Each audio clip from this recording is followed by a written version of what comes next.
Un message du président Idriss Déby du Tchad remis au président Félix-Antoine Tshisekedi Tshilombo, Kinshasa 5 mars.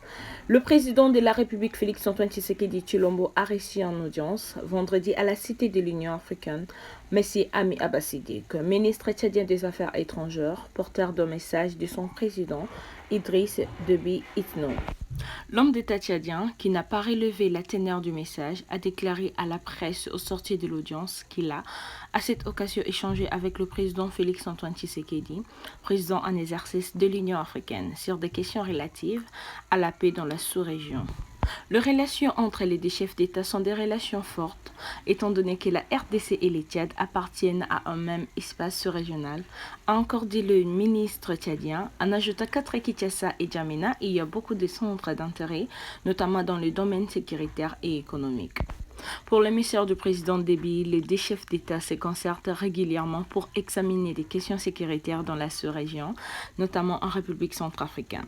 Le président Félix-Antoine Tshisekedi Tshilombo et Idriss Déby Itno ont eu des entretiens en visioconférence en début de semaine, spécialement sur les sécurités en Centrafrique et la candidature dans deux pays de la sous-région, notamment la RDC, le Tchad et le Gabon, en tant que membre non permanent au Conseil de sécurité des Nations Unies. Rappelle-t-on.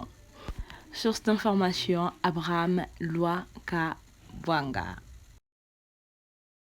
Vous devriez encore savoir que le chef d'État restructure son cabinet et nomme Éric Nyongo directeur de la cellule de communication de la présidence de la République. Le président de la République, son Excellence, M. Félix-Antoine Tshisekedi Tshilombo, a pris ce vendredi 5 mars deux ordonnances.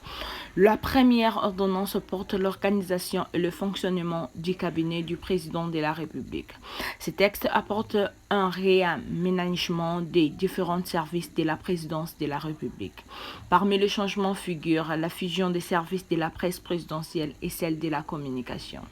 Au terme de la deuxième ordonnance, le président de la République a nommé Éric Nyongo directeur de la cellule de communication de la présidence de la République. Une petite rappel, le sénateur Sami Badibanga a démissionné ce vendredi 5 mars de son poste de premier vice-président du Sénat. L'annonce a été faite par le président de la Chambre haute du Parlement, Bahati Lukubu, à la plénière de ce vendredi. Selon ce dernier, le sénateur Badibanga a démissionné pour des raisons de convenance personnelle.